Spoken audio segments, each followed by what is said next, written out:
नमस्ते दोस्तों, मैं घनश्याम अपने गुरुकुल ऑनलाइन एकेडमी में आप लोगों का स्वागत करता हूं। अगर आप हमारे चैनल पर नए हैं तो हमारे चैनल को लाइक, शेयर और सब्सक्राइब ज़रूर करें। आज हम हिंदी व्याकरण से बनने वाले महत्वपूर्ण प्रश्नों की श्रृंखला लेकर आए हैं। आज यह जो महत्वपूर्ण प्रश्नों की श्रृंखला होगी लगभग 90 प्रश्नों की श्रृंखला होगी और यह जो टॉपिक होगा यह समास होगा। और समास का जो हमने पूरी वीडियो क्लास को आप लोगों को दिया था उसके एक एक कोने से लगभग 90 से 92 प्रश्नों की श्रृंखला आएगी और हम यह देखना चाह रहे हैं कि आप लोग इस श्रृंखला में सबसे हाईएस्ट कितना जाते हैं। चलिए आप लोग तैयार रहिए और हम समाज से जो बनने वाले महत्वपूर्ण श्रृंखला को लेकर आते हैं और देखते हैं कि आप लोग कितना सही करते हैं। और मैं उम्मीद करता हूं कि आपका पूरा का पूरा प्रश्न सही हो। चलिए अब बात करते हैं अपने पहले प्रश्न की। और देखिए यह पहला प्रश्न है और इसका आंसर क्या होगा आप लोग कमेंट में ज़रूर बताइएगा, क्योंकि आप लोगों का कमेंट ही हमें साहस देता है कि आपके पास में अच्छा से अच्छा वीडियो लाकर आप लोगों को अवेलेबल करवाएं। इसीलिए अपना प्यारा कमेंट ज़रूर बताएं कि हमारा कितने में सही है। चलिए हमारा पहला ये प्रश्न है कि यथाशक्ति में कौन सा समास है। तो पहला ऑप्शन है बहुब्रीहि समास, दूसरा ऑप्शन है तत्पुरुष समास और तीसरा ऑप्शन है अव्ययी भाव समास और चौथा ऑप्शन है कर्मधारय समास। आप लोग बताइए कि इनमें से कौन सा ऑप्शन सही है। हमने बताया था कि यथाशक्ति में कौन सा समास होगा, तो आपको बता दें कि यथाशक्ति में तीसरा वाला ऑप्शन सही है, यानी कि अव्ययी भाव समास होगा। कौन सा समास होगा तो आप बताएंगे अव्ययी भाव समास होगा। चलिए आगे बढ़ते हैं और देखते हैं दूसरा प्रश्न। आप लोग बताइए कि इसमें कौन सा सही होगा। चलिए देखिए, महोदय में कौन सा समास है। आप लोग बताइए कि महोदय में कौन सा समास है। तत्पुरुष होगा, कर्मधारय होगा कि बहुब्रीहि होगा कि द्विगु होगा। हम जब यहाँ देखिए यहाँ जो द्विगु लिखा है आप लोगों के सामने, इसको हम जब टाइपिंग कर रहे थे तो वहाँ तो सही था, लेकिन जब ये हम PDF बनाए तो इसका द्विगु ऐसा रूप हो गया। आप लोग मानिए कि ये द्विगु है, ठीक है। तो आप लोग बताइए कि दूसरे का कौन सा ऑप्शन सही होगा। आप देखेंगे जो महोदय में कौन सा समास होगा, आप बताएंगे कर्मधारय समास होगा। कौन सा समास होगा तो कर्मधारय समास होगा। हमने बताया था कि जहाँ उपमेय और उपमान और विशेषण और विशेष जैसे शब्द आप लोगों को दिखाई दे वहाँ कर्मधारय समास होता है, यानी कि यहाँ पर दूसरा ऑप्शन सही होगा। कौन सा ऑप्शन सही होगा, दूसरा ऑप्शन सही होगा। चलिए देखिए तीसरा प्रश्न है आप लोगों के सामने। आप लोग इसका आंसर बताइए कि दशानन में कौन सा समास होगा। पहला ऑप्शन है अव्ययी भाव समास, दूसरा है कर्मधारय, तीसरा है बहुव्रीहि समास और चौथा है द्विगु समास। आप देखेंगे कि दशानन हमने बताया था कि अगर पहला पद संख्यावाची हो और दूसरा पद संज्ञा हो और वह जब मिलते हैं तो किसी तीसरे का बोध करवाते हैं तो वहाँ पर बहुव्रीहि समास होता है। जैसे ही हम दशानन कहते हैं तो हमें रावण का बोध होता है, इसीलिए यहाँ पर तीसरा ऑप्शन सही होगा, यानी कि बहुव्रीहि समास होगा। ठीक है, तो यहाँ पर कौन सा समास होगा तो आप बताएंगे बहुव्रीहि, तो ऑप्शन ग नंबर सही होगा, यानी तीसरा ऑप्शन सही होगा। चलिए आप लोग ध्यान से बताइए कि चौथे प्रश्न का आंसर क्या होगा। देखिए यहाँ चौथा प्रश्न है सप्तऋषि में कौन सा समास होगा। आप बताइए द्विगु समास होगा। देखिए द्वंद्व भी टाइपिंग सही किया गया था, लेकिन जब PDF बनाया गया तो द्वंद्व ऐसे लिखा हो गया, लेकिन आप लोग मानिए कि ये द्वंद्व जो लिखा है ये सही है। और तीसरा ऑप्शन देखिए है बहुब्रीहि समास, चौथा ऑप्शन है तत्पुरुष समास। आप बताइए कि सप्तऋषि में कौन सा समास होगा। आपको बता दें कि अगर पहला पद संख्यावाची है और दूसरा पद संज्ञा हो, लेकिन वह तीसरे का जब बोध नहीं करवाता है तो वह द्विगु समास का उदाहरण होता है। किसका उदाहरण होता है तो आप बताएंगे वह द्विगु समास का उदाहरण होता है, यानी कि जो हमारा ऑप्शन चौथे का ऑप्शन पहला वाला ऑप्शन सही होगा। कौन सा ऑप्शन सही होगा तो आप बताएंगे पहला वाला ऑप्शन सही होगा। चलिए हम बढ़ते हैं आगे और देखते हैं अपना पांचवा प्रश्न। आप लोग बताइएगा कि इसका कौन सा सही होगा। चलिए थोड़ा सा जूम कर देते, जूम आउट करते हैं। देखिए आप लोग बताइए, देखिए हमारा जो पांचवा जो प्रश्न है ये सामने है। आप लोग इसका आंसर बताइए। भाई बहन में कौन सा समास होगा। तत्पुरुष समास होगा कि द्विगु समास होगा कि द्वंद्व समास होगा कि बहुब्रीहि समास होगा। आप देखेंगे कि हमने बताया था कि कोई शब्द अगर बीच में हाइफन हो कोई भी शब्द आए अगर बीच में हाइफन हो और कभी कभी विलोम का भी बोध करवाता है तो वहाँ पर कौन सा समास होगा, तो आप बताएंगे वहाँ पर द्वंद्व समास होता है। कौन सा समास होता है? द्वंद्व समास होता है। यानी कि पांचवें का जो हमारा ऑप्शन होगा वह तीसरा वाला ऑप्शन सही होगा। कौन सा समास होगा? तो आप बताएंगे द्वंद्व समास, यानी कि तीसरा वाला ऑप्शन सही है। चलिए अब बताइए आप लोग छठे प्रश्न का आंसर क्या होगा। राजा रंक में कौन सा समास है? आप लोग बताइए कि राजा रंक में कौन सा समास है। अब ये सेम जैसे ऊपर हमने देखा उसी प्रकार से देखिए ये भी है, क्योंकि ये भी क्या नाम है शब्द और विशेषण वाला जो क्या नाम है विलोम वाला जो टॉपिक आता है उसको लेकर आता है, इसीलिए यहाँ पर छठे नंबर का जो प्रश्न होगा वह दूसरा यानी कि द्वंद्व समास सही होगा। कौन सा समास होगा? तो आप बताएंगे द्वंद्व समास सही होगा।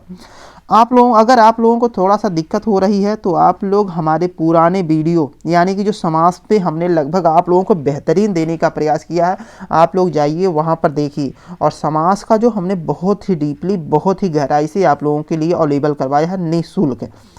आप फ्री ऑफ कॉस्ट वहाँ पर जाके देख सकते हैं। चलिए इसका यानी छठे का जो ऑप्शन होगा वह छठे का जो ऑप्शन होगा वह दूसरा नंबर सही होगा, यानी कि द्वंद्व समास होगा। कौन सा समास होगा? तो आप बताएंगे द्वंद्व समास। चलिए आप लोग बताइएगा कि सातवें का आंसर क्या होगा। देखिए राजकुमार में कौन सा समास है? पहला ऑप्शन है तत्पुरुष समास, दूसरा है बहुब्रीहि समास, और तीसरा है अव्ययीभाव समास, और चौथा है कर्मधारय समास। आप लोग बताइएगा इसमें से कौन सा सही है। आपको बता दें कि यह जो तत्पुरुष समास का उदाहरण है, किसका उदाहरण है? तो आप बताएंगे तत्पुरुष समास का उदाहरण, यानी सातवें प्रश्न का जो हमारा आंसर होगा वह पहला सही होगा। कौन सा ऑप्शन होगा? तो आप बताएंगे वह पहला सही होगा। चलिए हम बढ़ते हैं आगे और देखते हैं हमारा आठवां प्रश्न क्या होगा। आप लोग इसको कमेंट करके जरूर बताइएगा। चलिए देखिए आठवां जो प्रश्न है यह है अन्य जल में कौन सा समास है। आप लोग बताइए द्वंद्व समास होगा, तत्पुरुष समास होगा, बहुव्रीहि समास होगा कि कर्मधारय समास होगा। अन्य देखिए जब इसका हम विखंडन करते हैं अन्य जल का तो यह होता है अन्य और जल, यानी कि आपको बता दें कि यह द्वंद्व समास का उदाहरण है। किसका उदाहरण है? तो आप बताएंगे द्वंद्व समास, यानी कि जो हमारा ऑप्शन सही होगा वह पहला ऑप्शन सही होगा। कौन सा ऑप्शन सही होगा? तो वह पहला ऑप्शन सही होगा। चलिए आगे बढ़ते हैं और आप लोग बताइएगा कि नौवां प्रश्न का आंसर क्या होगा। देखिए यह जो लिखा है कि पदच्युत में कौन सा समास है। तत्पुरुष समास होगा कि बहुब्रीहि समास होगा कि कर्मधारय समास होगा कि अव्ययीभाव समास होगा। आप लोग बताइएगा कि चारों में से कौन सा ऑप्शन सही है। देखिए जो यह पदच्युत है इसमें अगर हम बात करें यह पहला ऑप्शन यानी तत्पुरुष समास हमारा सही होगा। कौन सा ऑप्शन सही होगा? तो आप बताएंगे कि पहला यानी तत्पुरुष ऑप्शन हमारा सही होगा। तो नौवें का पहला ऑप्शन सही है। चलिए आप लोग बताइए 10वें प्रश्न का आंसर क्या होगा। ध्यान से पढ़िएगा और इसका आंसर जरूर आप लोग बताइए। देखिए भर पेट में कौन सा समास है। बहुब्रीहि समास है कि अव्ययीभाव समास है कि तत्पुरुष समास है कि कर्मधारय समास है। आप लोग बताइएगा कि इसमें से कौन सा सही है।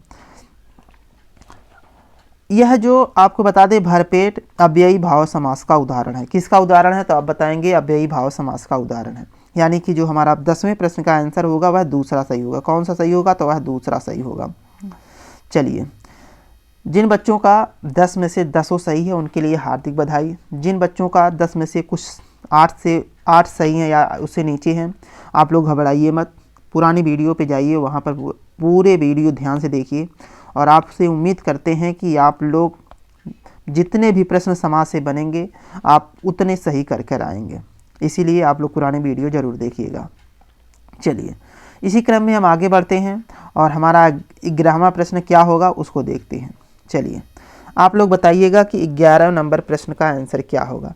बहुब्रीहि समास किस शब्द में नहीं है। आप बताइए कि इसमें से बहुब्रीहि समास किस शब्द में नहीं है।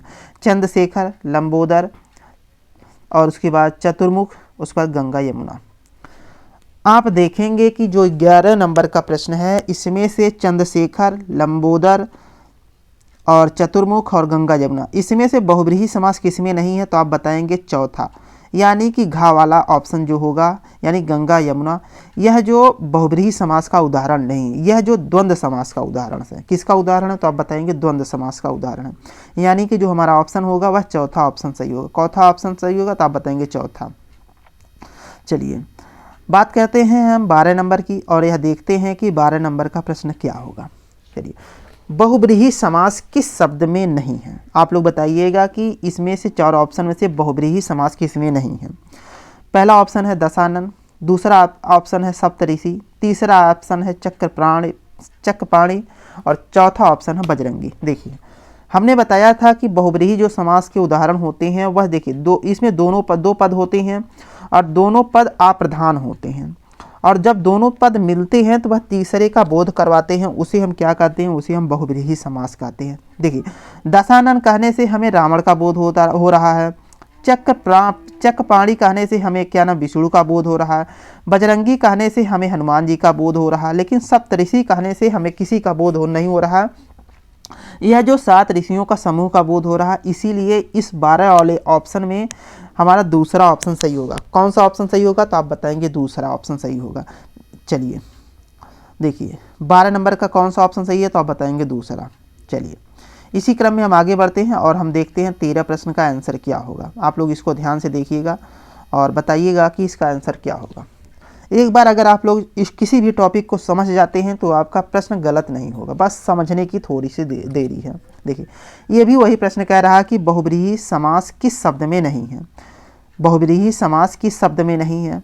तो पहला ऑप्शन हमारा है गजानन में, दूसरा ऑप्शन है सत्यव्रत में, और तीसरा ऑप्शन है शिवरात्रि में, और चौथा ऑप्शन है षटकोण में। आप बताइए कि किसमें बहुब्रीहि समास नहीं है। अगर हम बात करें 13 नंबर का, देखिए, गजानन और सप्तव्रत और शिवरात्रि, ये तो बात करते हैं, यह जो बहुब्रीहि समास के उदाहरण हैं। किसके उदाहरण है? तो आप बताएंगे बहुब्रीहि समास के उदाहरण। लेकिन जैसे ही हम कहेंगे षटकोण, यह जो बहुब्रीहि समास के उदाहरण नहीं है, यह द्विगु समास का उदाहरण है। किसका उदाहरण है? तो आप बताएंगे द्विगु समास का उदाहरण। यानी कि हम बात करते हैं, अगर हम 13 नंबर का जो हमारा ऑप्शन सही होगा वह चौथा ऑप्शन सही होगा। कौन सा ऑप्शन सही होगा? तो वह चौथा ऑप्शन सही होगा।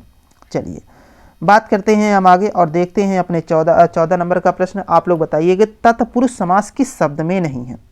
आप लोग ध्यान से देखिए और इसमें बताइए कि तत्पुरुष समास किस शब्द में नहीं है, किस उदाहरण में नहीं है। देखिए, चारों ऑप्शन आप लोग ध्यान से पढ़िए और बताइएगा कि इसमें से कौन सा ऑप्शन सही नहीं है। देखिए, बताइए आप लोग। पहला जो ऑप्शन है देखिए मदांध, दूसरा ऑप्शन है जेब खर्च, और तीसरा ऑप्शन है दाल रोटी, और चौथा ऑप्शन है विद्यालय। जब हम इसका समासिक विग्रह करते हैं तो जो हमारा तीसरा ऑप्शन आता है दाल रोटी, जब इसका हम समासिक विग्रह करेंगे तो यह आता है दाल और रोटी। यानी कि जैसे ही और का प्रयोग होता है, बीच में हाइफन का प्रयोग होता है, तो हमें यह समझ में आता है कि यह तो ऑप्शन क्या नाम है? द्वंद्व समास का है। किसका है? तो द्वंद्व समास का। यह जो तत्पुरुष समास का उदाहरण नहीं, इसीलिए 14 नंबर प्रश्न का जो हमारा ऑप्शन होगा वह तीसरा ऑप्शन सही होगा। कौन सा ऑप्शन सही होगा? तो वह तीसरा ऑप्शन सही होगा। चलिए, बढ़ते हैं आगे और देखते हैं अपना 15वां प्रश्न। आप लोग बताइएगा कि 15 नंबर का प्रश्न का आंसर क्या होगा। देखिए, तत्पुरुष समास, ठीक है, तत्पुरुष समास किस शब्द में नहीं है? देखिए, धर्मभ्रष्ट, आराम कुर्सी, शरणागत और हर घड़ी। आप लोग बताइएगा कि इसमें से कौन सा तत्पुरुष समास किसमें नहीं है। ध्यान से पढ़िए और बताइए। देखिए, धर्मभ्रष्ट, आराम कुर्सी, जब इसका हम विखंडन करते हैं, धर्म से भ्रष्ट, आराम के लिए कुर्सी, शरण में आगत, यानी कि ये तीनों जो ऑप्शन है यह तत्पुरुष समास के अंतर्गत आते हैं। किसके अंतर्गत आते हैं? तो आप बताएंगे यह तत्पुरुष समास के अंतर्गत आते हैं। लेकिन जब हम कहते हैं हर घड़ी, यह जो तत्पुरुष समास के अंतर्गत नहीं आता है, इसीलिए हमारा जो ऑप्शन होगा यहाँ पर चौथा ऑप्शन सही होगा। चौथा ऑप्शन सही होगा तो आप बताएंगे चौथा ऑप्शन सही होगा, यानी घा। हमारा जो ऑप्शन सही होगा 15 नंबर का, वह घा सही है। चलिए, बढ़ते हैं आगे और देखते हैं हम 16 नंबर। आप लोग बताइएगा कि 16 नंबर का कौन सा सही है। देखिए, यह भी तत्पुरुष समास से ही लिया गया है। हम ज़्यादा से ज़्यादा प्रयास आप लोगों को कर रहे हैं कि समाज से एक एक कोने से आप लोगों को प्रश्न लाया जाए, जिससे आपको एक समझ विकसित हो जाए कि प्रश्न कैसा बन सकता है। चलिए देखिए, आप लोग बताइएगा कि 16 नंबर का ऑप्शन कौन सा सही है। तत्पुरुष समास किस शब्द में नहीं है? आप बताइए। पहला जो ऑप्शन है आस्तिक है, दूसरा ऑप्शन है रसोई है, तीसरा ऑप्शन गंगा यमुना है, और चौथा ऑप्शन है घुड़सवार। आप लोग बताइए कि 16 नंबर का आंसर क्या होगा। आप देखेंगे आस्तिक, रसोई और घुड़सवार, यह जो तत्पुरुष समास के अंतर्गत आते हैं। किसके अंतर्गत आते हैं? तो आप बताएंगे यह तत्पुरुष समास के अंतर्गत आते हैं। लेकिन जो गंगा और यमुना कहा गया है यह तत्पुरुष समास के अंतर्गत नहीं है, यह द्वंद्व समास के अंतर्गत आता है। यानी कि जो हमारा ऑप्शन 16 नंबर का होगा वह गा वाला ऑप्शन सही होगा। कौन सा ऑप्शन होगा? वह गा वाला सही होगा, यानी सी नंबर सही है। चलिए देखिए 17 नंबर, द्वंद्व। हमने टाइपिंग अच्छा करवाया था, लेकिन जब इसका PDF बनाया गया आप लोगों के सामने लाने के लिए, तो यह द्वंद्व अपने आप में बिखर गया और सामने आया लिख कर यह। तो आप लोग समझने का प्रयास करिएगा कि द्वंद्व सही लिखा टाइप किया गया था, लेकिन इसका सामने विखंडन होकर ऐसा आया है। चलिए देखिए, आप लोग बताइएगा कि 17 नंबर प्रश्न का आंसर क्या होगा। देखिए, द्वंद्व समास किस शब्द में नहीं है? आप लोग बताइए कि चारों ऑप्शन में कौन सा ऐसा शब्द है, ऐसा उदाहरण है जिसमें द्वंद्व समास नहीं है। देखेंगे कि आप लोग पाप पुण्य में है, मारपीट में है, राजा रानी में है, पथभ्रष्ट में नहीं है। यहाँ पथभ्रष्ट में तत्पुरुष समास होगा। कौन सा समास होगा? तो आप बताएंगे तत्पुरुष समास हो गया।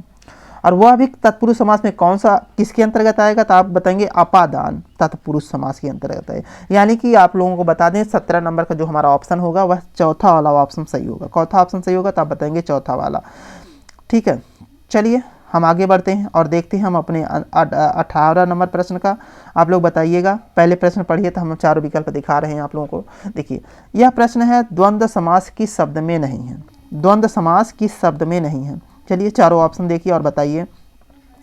हम प्रश्न था कि द्वंद्व समास किस शब्द में नहीं है। देखिए, राग द्वेष, दूसरा है यथासाध्य, और तीसरा है जीव जंतु, और चौथा है दूध दही।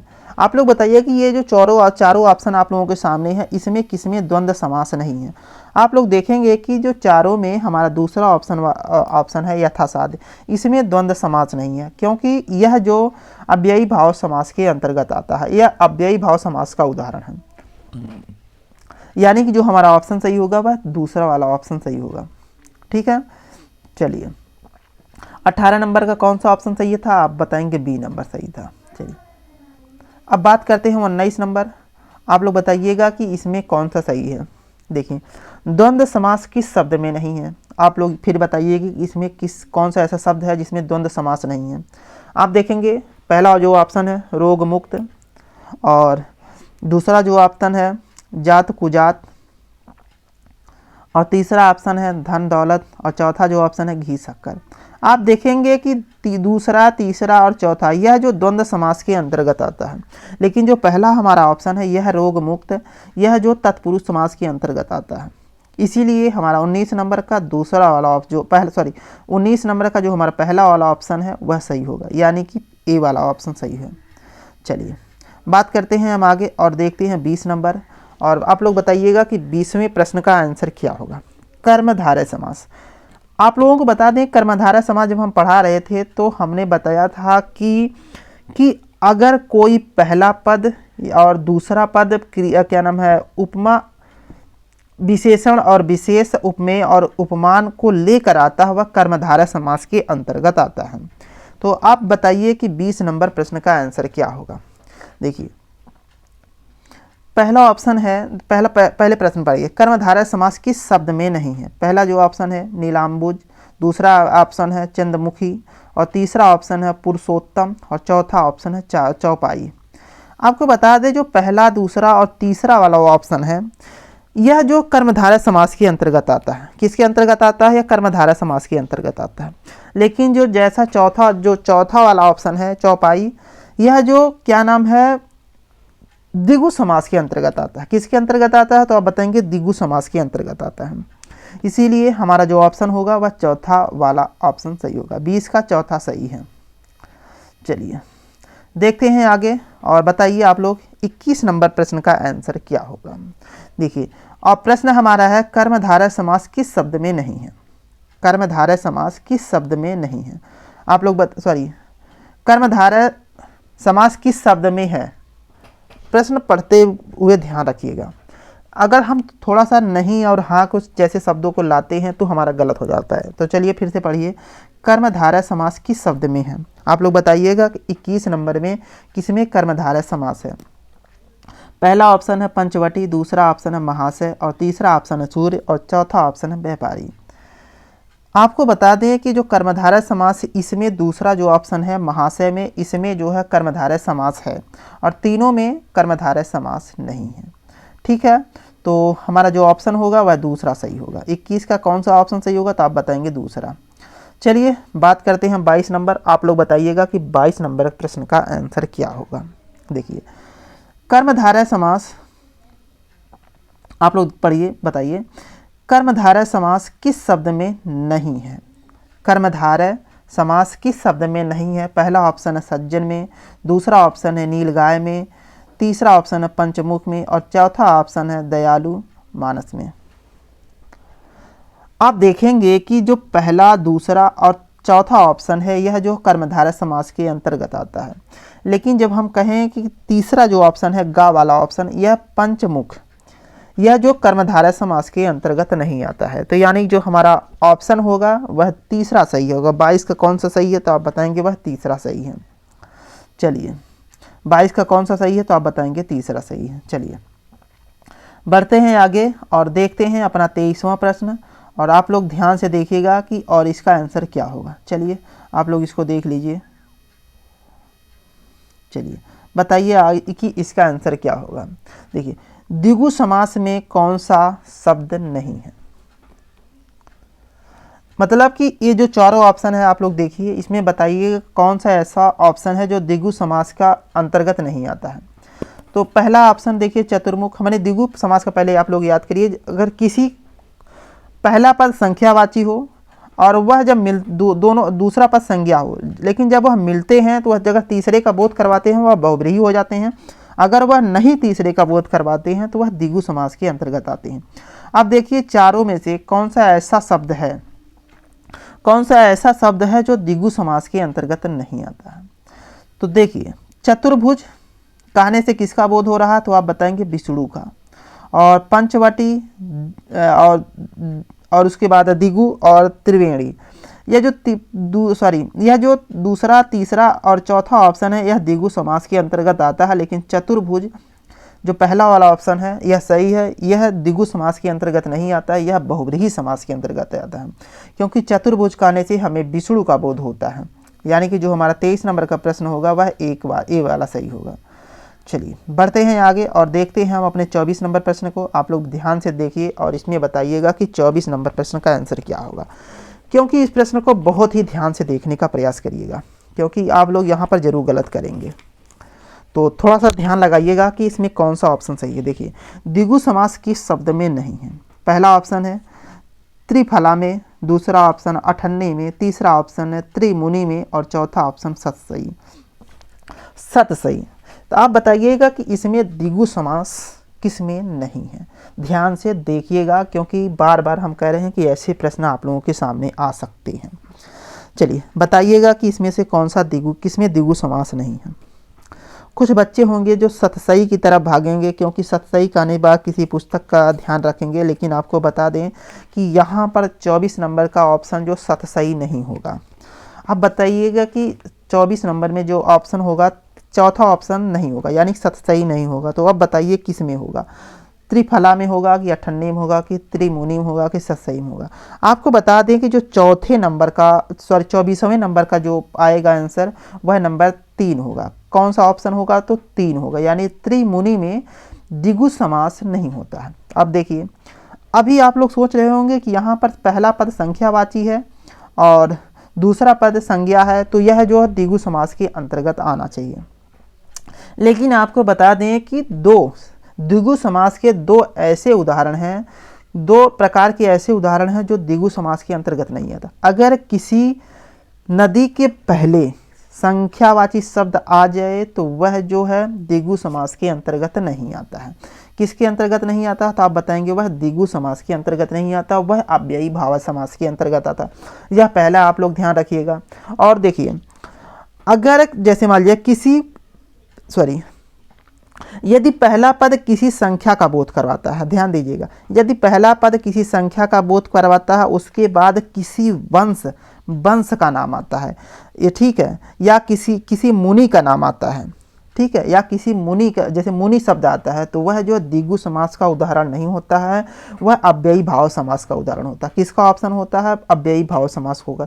यानी कि यहाँ पर जो 24 नंबर का प्रश्न का आंसर होगा वह नंबर 3 सही होगा, क्योंकि जो पहला पद संख्या है और दूसरा पद मुनि है। मैंने बताया था कि अगर किसी संख्या के बाद कोई मुनि शब्द आता है वह अव्ययी भाव समास के अंतर्गत आता है, यानी कि जो हमारा ऑप्शन होगा वह तीसरा नंबर सही होगा। चलिए बढ़ते हैं आगे और देखते हैं अपने 25वें नंबर प्रश्न के। आप लोग बताइएगा कि इसका आंसर क्या होगा। देखिए, द्विगु समास किस शब्द में नहीं है?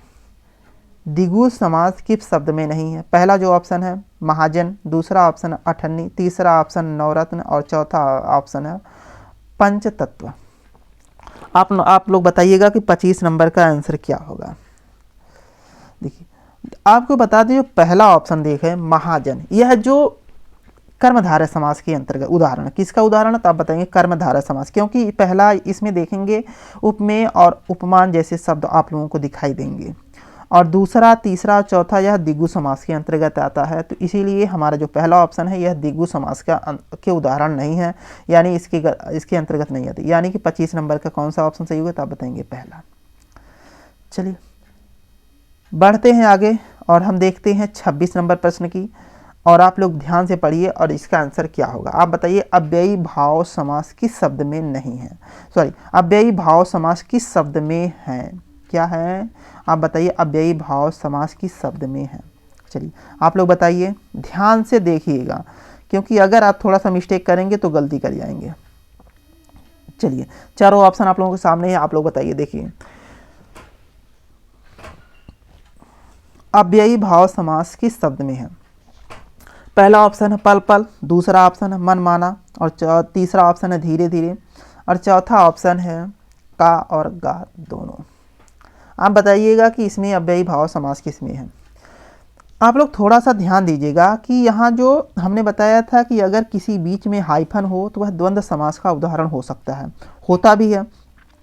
लेकिन अगर कोई समानार्थी शब्द आए और बीच में हाइफन हो तो वह जो है द्वंद्व समास का उदाहरण नहीं होता है, वह अव्ययी भाव समास का उदाहरण होता है। किसका उदाहरण होता है तो आप बताएंगे अव्ययी भाव समास का उदाहरण होता है।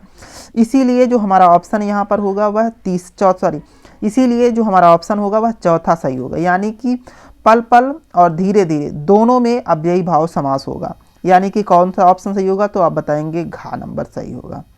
चलिए बढ़ते हैं आगे और देखते हैं अपना 27वां प्रश्न। आप लोग बताइए कि इसमें कौन सा सही है।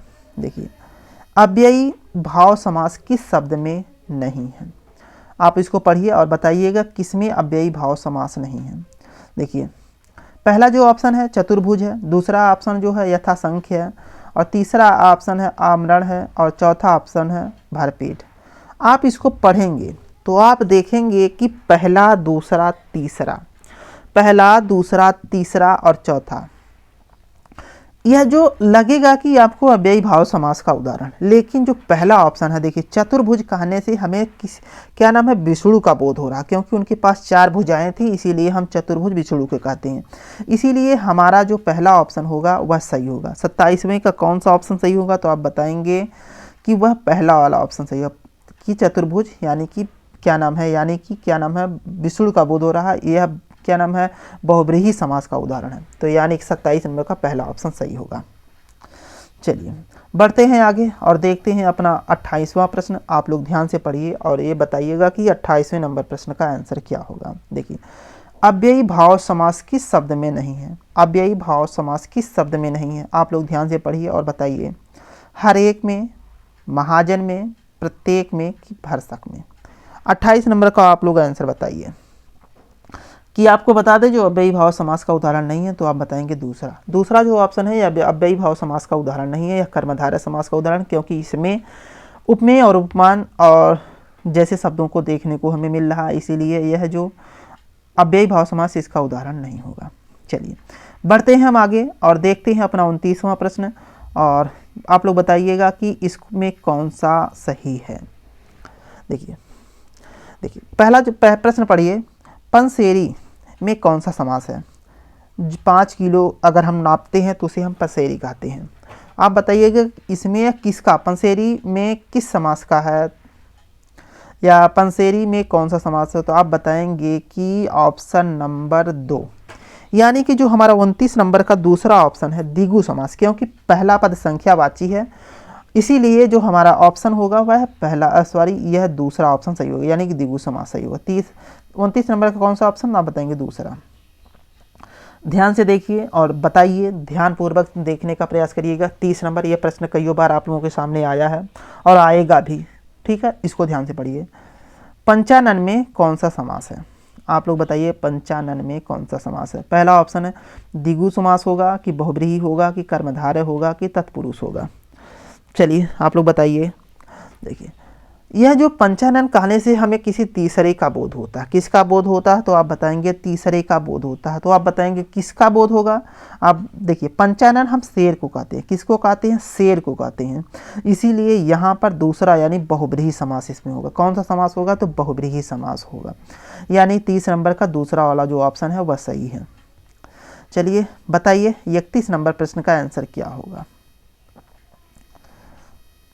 चलिए देखिए, चारों विकल्प आप लोगों के सामने हैं। चलिए बताइए, दाल रोटी में समास का नाम, कौन सा इसमें शब्द है जो दाल रोटी के समास का नाम होगा। तो आप बताएंगे तत्पुरुष, द्विगु, द्वंद्व और बहुब्रीहि।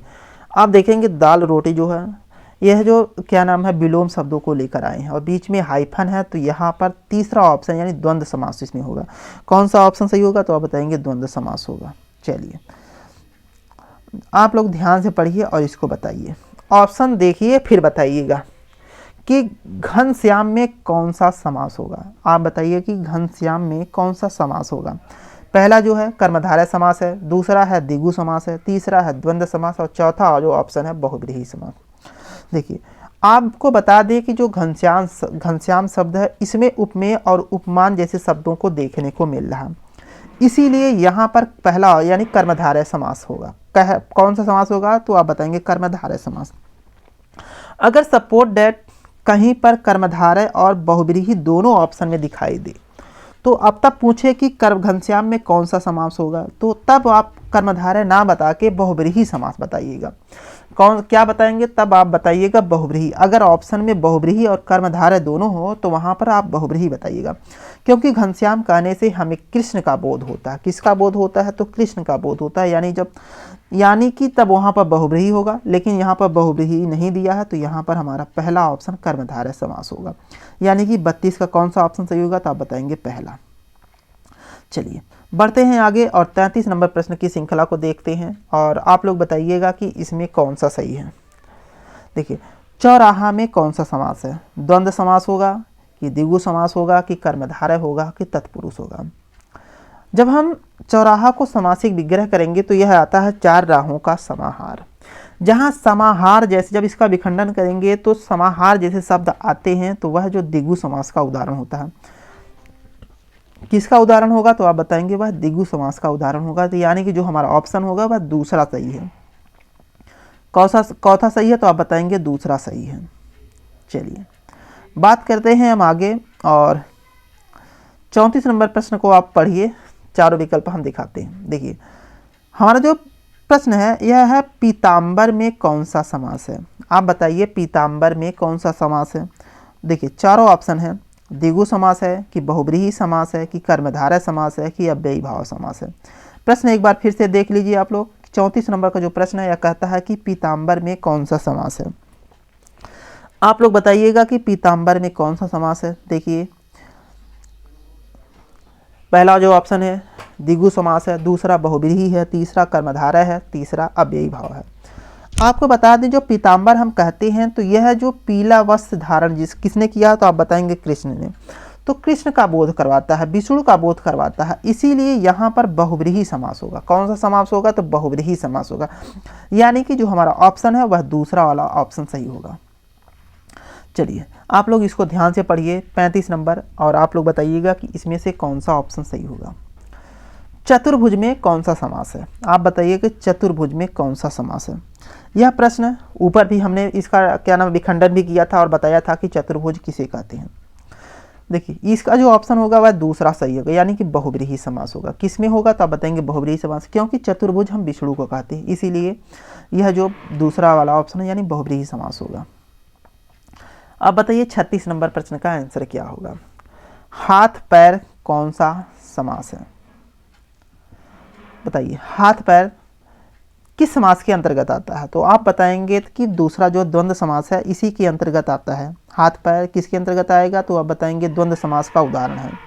तो जो हमारा ऑप्शन होगा वह दूसरा वाला ऑप्शन सही होगा, 36 का दूसरा सही है। चलिए बढ़ते हैं आगे, और हमारा जो 37 नंबर प्रश्न है आप लोग इसको बताइएगा कि 37 नंबर प्रश्न का आंसर क्या होगा। चलिए देखिए, पहले पढ़िए आप लोग। देखिए नीलांबर में कौन सा समास है? हमने कहा था कि उपमेय और उपमान विशेषण और विशेष जैसे शब्दों को कहीं को देखने को हमें मिले वह कर्मधारय समास के अंतर्गत आता है। तो यानी कि जो हमारा नीलांबर जो है किसके अंतर्गत आएगा? तो आप बताएंगे पहला ऑप्शन, यानी कर्मधारय समास के अंतर्गत आता है। यानी 37 नंबर का जो प्रश्न होगा हमारा पहला सही है। कौन सा सही है? तो आप बताएंगे पहला। बताइए आप लोग 38 नंबर प्रश्न, और इसको थोड़ा सा ध्यान से देखिए क्योंकि ये प्रश्न आप लोगों के लिए बेहद ही जरूरी है। ये प्रश्न कई बार एग्जाम में पूछा जा चुका है। चींटी मार कौन सा समास है? तो आप बताइए चींटी मार में कौन सा समास है? आप बताएंगे बहुब्रीहि समास, कर्मधारय समास, तत्पुरुष समास के द्वंद्व समास। आपको बता दें जब हम इसका समासिक विग्रह करेंगे, चिड़िया को मारने वाला यानी चिड़ी मार उसे कहते हैं, तो यानी जो हमारा होगा यह तीसरा वाला ऑप्शन जो तत्पुरुष समास, यानी कि यह तत्पुरुष समास के अंतर्गत आता है। किसके अंतर्गत आता है? तो आप बताएंगे यह तत्पुरुष समास के अंतर्गत आता है। बढ़ते हैं आगे और हम देखते हैं 39 नंबर प्रश्न। आप लोग बताइए कि 39 नंबर प्रश्न का आंसर क्या होगा। आप लोग इसको ध्यान से पढ़िए और बताइए। ये भी प्रश्न कई बार एग्जाम में देखने को मिला है, तो आप लोग विश्वास करिए कि ये जो आप लोग सॉल्व कर रहे हैं एक कहीं ना कहीं आप लोगों के बेहद ही ज़रूरी है। बस आप लोग इसको ध्यान से पढ़िए और इसको जो नहीं प्रश्न आ रहा उसको सॉल्व कर लीजिएगा, कहीं लिखिएगा और उसका विखंडन करिए, तब वो समझ में आ जाएगा। देखिए आजन्मा में कौन सा समास है? आजन्मा कौन सा समास है? तो आप बताएंगे आजन्मा में कौन सा समास है। पहला जो ऑप्शन है अव्ययी भाव होगा, दूसरा तत्पुरुष है कि तीसरा कर्मधारय की, चौथा द्विगु समास। आप बताइए चारों में से ऑप्शन कौन सा सही है। देखिए हमने बताया था कि जो अव्ययी भाव, देखिए पुरानी वीडियो अगर आप लोगों को कहीं ना कहीं दिक्कत हो रही है तो आप पुराने वीडियो देख सकते हैं। मैंने समाज से बनने वाले लगभग बहुत ही डीपली क्लास आप लोगों के लिए अवेलेबल करवाया है, निःशुल्क है, एकदम निःशुल्क। आप जाइए वहाँ पर देखिए और फिर इसको सॉल्व करिए। आपसे उम्मीद करता हूँ कि आप पूरे के पूरे प्रश्न सही करेंगे। चलिए देखिए, हमने बताया था कि अगर पहला पद अव्यय हो और दूसरा पद क्या नाम संज्ञा हो, तो वह जब मिलता है और पूरे पद में अव्यय की ही प्रधानता होती है तो वह जो अव्ययी भाव समास के अंतर्गत आता है। किसके अंतर्गत आता है? तो आप बताएंगे अव्ययी भाव समास के अंतर्गत है। यानी कि 39 नंबर का जो प्रश्न होगा वह पहला सही होगा। कौन सा सही होगा? तो आप पहला बताएंगे अव्ययी भाव। कौन सा ऑप्शन होगा? तो आप बताएंगे पहला ऑप्शन सही है। चलिए बात करते हैं हम नंबर 40 की। आप लोग ध्यान से पढ़िए और इसको बताइए कि 40 नंबर प्रश्न का आंसर क्या होगा। देखिए कमल नयन कौन सा समास है? देखिए मैं यहाँ थोड़ा सा मिस्टेक कर दिया है, मैं नहीं लिखा है, तो हमारा होता है कमल नयन में कौन सा समास है? कर्मधारय समास होगा कि द्वंद्व समास होगा कि तत्पुरुष समास होगा कि अव्ययी भाव समास होगा। हमने अभी बताया था कि अगर किसी पद में क्या नाम है उपमेय और उपमान जैसे शब्द देखने को मिल जाते हैं तो वह जो क्या नाम है कर्मधारय समास के अंतर्गत आती हैं। यानी कि जो हमारा 40 नंबर का जो प्रश्न होगा वह पहला सही है। कौन सा सही होगा? तो आप बताएंगे वह पहला सही है। चलिए 40 नंबर का कौन सा सही है? तो आप बताएंगे पहला, कर्मधारय समास। बात करते हैं 41 नंबर प्रश्न की, और आप लोग बताइएगा कि 41 नंबर प्रश्न का आंसर क्या होगा। चक्रपाणी, चक्रपाणी में कौन सा समास है? बहुब्रीहि समास होगा, कर्मधारय समास होगा कि तत्पुरुष होगा कि इनमें से कोई नहीं। देखिए जैसे ही हम शब्द का नाम लेते हैं चक्रपाणी तो हमारे मन में एक ख्याल आता है चक्र कौन धारण करता है? आप बताएंगे किस क्या नाम है, कृष्ण या विष्णु। हम उनका ध्यान आ जाता है। तो इसीलिए जैसे ही हम कोई शब्द पढ़ते हैं अगर किसी दूसरे का बोध हो जाता है तो वह जो क्या नाम अब बहुब्रीहि समास का उदाहरण होता है। यानी चक्रपाणी में कौन सा समास होगा? तो आप बताएंगे पहला, बहुब्रीहि समास होगा। ये प्रश्न आए दिन एग्जाम में देखने को मिलता है, तो ये छोटे छोटे जो शब्द हैं इनको समझने का प्रयास करिएगा, क्योंकि यही एक छोटे छोटे शब्द बहुत ही ज़्यादा मायने रखेगा आपके जीवन में। एक बहुत ही बड़े वैज्ञानिक थे, उन्होंने एक शब्द कहा कि हजारों मील की यात्रा एक कदम से शुरू होती है। तो आप लोग घबराइएगा मत, क्योंकि जब हजारों मील की यात्रा आप शुरू कर रहे हैं तो वह छोटे छोटे कदमों से ही शुरू करेंगे। बस आप लोग निरंतर लगातार अपने कदमों को बढ़ाइए और अपनी सफलता की तरफ आइए। मैं आपसे उम्मीद करता हूं कि आप मेरी बातों को समझ रहे होंगे, और ये जो छोटे छोटे शब्द हैं यही शब्द हमारे जीवन को बदलने के लिए कारगर सिद्ध होंगे, सिर्फ हम अगर ध्यानपूर्वक इन शब्दों को देखते हैं और समझने का प्रयास करते हैं। ज़िंदगी में सब कुछ करिए, ज़िंदगी में सब कुछ करिए, प्यार मोहब्बत जो समझ में आए सो करिए, लेकिन ज़िंदगी आपकी कहाँ बन रही है, कहाँ आप अच्छे मार्ग की तरफ निकल रहे हैं, उस पर ज़्यादा ध्यान दीजिए। क्योंकि जीवन, ये जो छोटे छोटे शब्द हैं ये बहुत ही अपने आप मायने रखते हैं। यही शब्द कभी न कभी हमारे ज़िंदगी को इतना आगे लेके चले जाते हैं कि हम कल्पना भी नहीं कर सकते हैं कि ये शब्द हमारे जीवन में कितना मायने रखेंगे। तो इसीलिए आपसे उम्मीद है कि आप लोग इस छोटे छोटे शब्दों को समझने का प्रयास करिए। एग्ज़ाम में जैसे ही आप बैठते हैं आप लोगों के सामने आता है कि चक्करपाणी में कौन सा समास है। अगर आप थोड़ा सा वहाँ पर दिक्कत में आ जाते हैं या थोड़ा सा कंफ्यूज या नहीं पढ़े होते तो वहाँ आप गलत कर जाते हैं। तो आप लोग इन शब्दों को समझने का प्रयास करिएगा। तो यानी कि जो हमारे 41 नंबर का पहला वाला ऑप्शन सही है। चलिए हम बढ़ते हैं आगे और 42 नंबर का प्रश्न को देख लेते हैं। आप प्रश्न पढ़ लीजिए, चारों ऑप्शन हम आप लोगों को दिखाते हैं।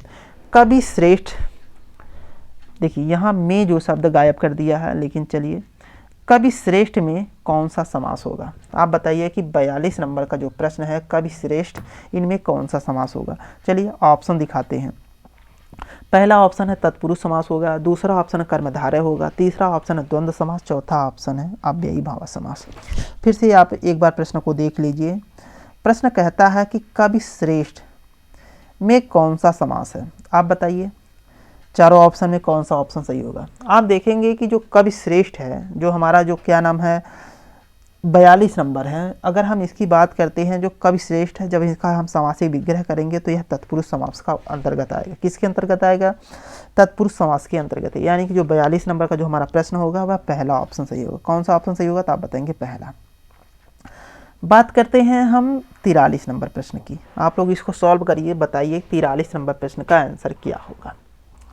देखिए अधमरा, यहाँ भी देखो मैं गायब कर दिया है। चलिए अधमरा में कौन सा समास है। आप बताइए कि अधमरा में कौन सा समास है। 43 नंबर प्रश्न का आंसर क्या होगा आप लोग बताइए। पहला जो ऑप्शन है तत्पुरुष है, दूसरा ऑप्शन है द्वंद्व समास, तीसरा अव्ययी भाव है, चौथा जो है कर्मधारय है। जब हम अधमरा को समासिक विग्रह कहेंगे, जब हम क्या नाम है अधमरा को समासिक विग्रह करते हैं, वह जो तत्पुरुष समास के अंतर्गत आता है। जब विभक्तियां हमारे सामने आती हैं विखंडन करने से, हमें तब यह ज्ञात होता है कि यह जो किसके अंतर्गत आ रहा है तो तत्पुरुष, यानी कि अधमरा में कौन सा समास होगा तो तत्पुरुष समास होगा। यानी कि 43 नंबर का कौन सा ऑप्शन सही होगा तो आप बताएंगे पहला। बात करते हैं 44वें नंबर की। आप लोग ध्यान से बताइएगा कि क्योंकि ये भी प्रश्न कई बार एग्जाम में देखने को मिलता है। आप बताइए चंद्रशेखर में कौन सा समास है। चंद्रशेखर कौन सा समास है। देखिए यहाँ मैं हर जगह गायब कर दिया है, लेकिन आप लोग सेंटेंस सही से पढ़िएगा कि चंद्रशेखर में कौन सा समास है। पहला जो ऑप्शन है अव्ययी भाव होगा कि तत्पुरुष होगा कि बहुव्रीहि होगा कि कर्मधारय होगा। चलिए आपको बता दें कि चंद्रशेखर जो होता है यह क्या नाम है कर्मधारय समास के अंतर्गत आता है। किसके अंतर्गत आएगा तो आप बताएंगे कर्मधारय समास के अंतर्गत आता है। यानी कि जो हमारा ऑप्शन होगा वह ऑप्शन होगा चौथा। कौन सा ऑप्शन होगा तो आप बताएंगे चौथा। चलिए बढ़ते हैं हम आगे और देखते हैं हम क्या नाम है 45वें प्रश्न को, और आप लोग बताइएगा कि इसका आंसर क्या होगा। चलिए आप लोग बताइएगा कि गगनचुंबी में कौन सा समास है। तो आप बताइए कर्मधारय समास होगा कि तत्पुरुष होगा कि बहुव्रीहि होगा कि अव्ययी भाव। जब हम गगनचुंबी का समासिक विग्रह करते हैं तो यह जो चलिए आप लोग बताइए कि जब इनका हम समासिक विग्रह करते हैं तो यह होता है गगन को चूमने वाले, यानी यह तत्पुरुष समास के अंतर्गत आता है। किसके अंतर्गत आएगा? यह तत्पुरुष समास के अंतर्गत आएगा। यह प्रश्न थोड़ा सा हमें समझ नहीं आ रहा, तो आप लोग इसका जरूर आंसर बताइएगा कि चंद्रशेखर में कौन सा समास होगा, कि क्या कौन सा होगा। आप लोग इसको कमेंट जरूर बताइएगा, क्योंकि थोड़ा सा हम इसमें कंफ्यूज हैं। ठीक है, तो हमें लग रहा है कि यहाँ के चंद्रशेखर में बहुब्रीहि समास होगा, तो आप लोग जरूर बताइएगा कि इसमें कौन सा समास होगा।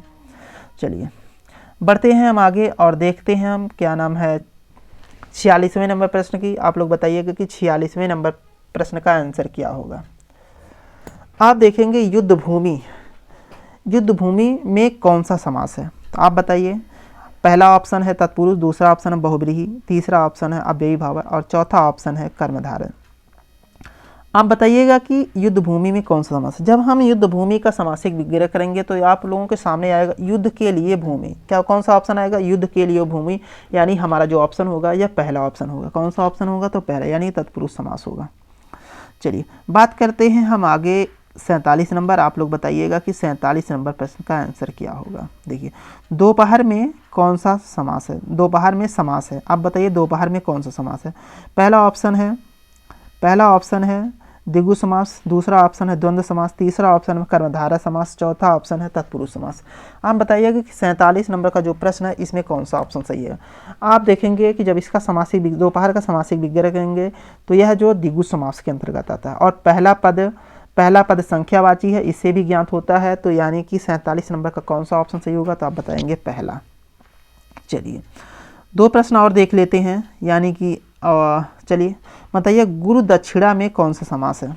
आप बताइए 48 नंबर प्रश्न का आंसर क्या होगा।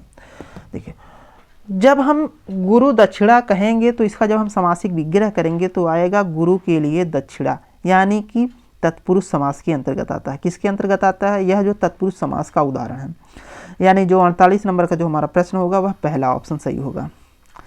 चलिए बात करते हैं हम आगे 49 नंबर प्रश्न की। आप लोग बताइएगा कि इसमें से कौन सा सही है। राजपुत्र में कौन सा समास है। देखिए मैं यहाँ भी गायब किया है।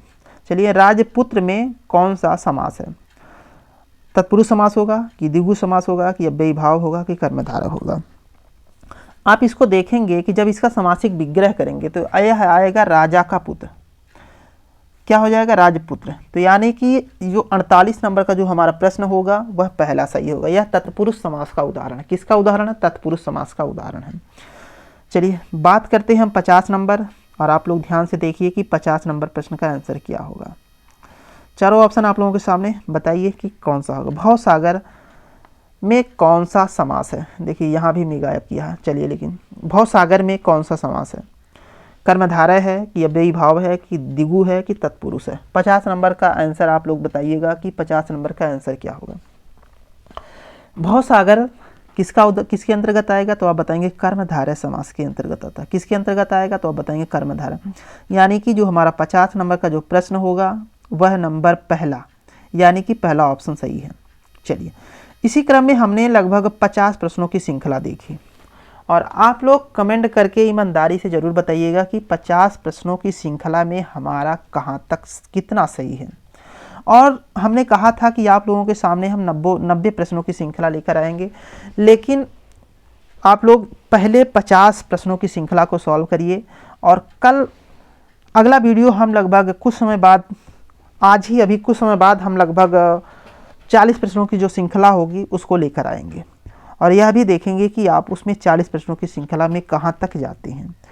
तो आप लोग ये जो 50 प्रश्नों की श्रृंखला है, आप लोग ईमानदारी से ज़रूर बता दीजिएगा कि हमारा 50 प्रश्नों की श्रृंखला में कितना सही है। चलिए आप लोग ध्यान से अपने इस टॉपिक को पढ़िए। अगर कहीं आप लोगों को यह टॉपिक समझ में नहीं आ रहा, यह प्रश्न उत्तर नहीं समझ में आया होगा, तो मैं डिस्क्रिप्शन में इसका जो वीडियो का जो लिंक है उसको डाल देंगे। आप वहां से जाकर पूरे वीडियो को ध्यान से देखिए और फिर सॉल्व करिए। आपसे उम्मीद मैं करता हूं कि 50 में से 50 आपके सही जाएंगे। तो और साथ में फीडबैक ज़रूर दीजिएगा कि आपको ये वीडियो कैसे लगी, और तब तक के लिए राधे राधे, नमस्ते।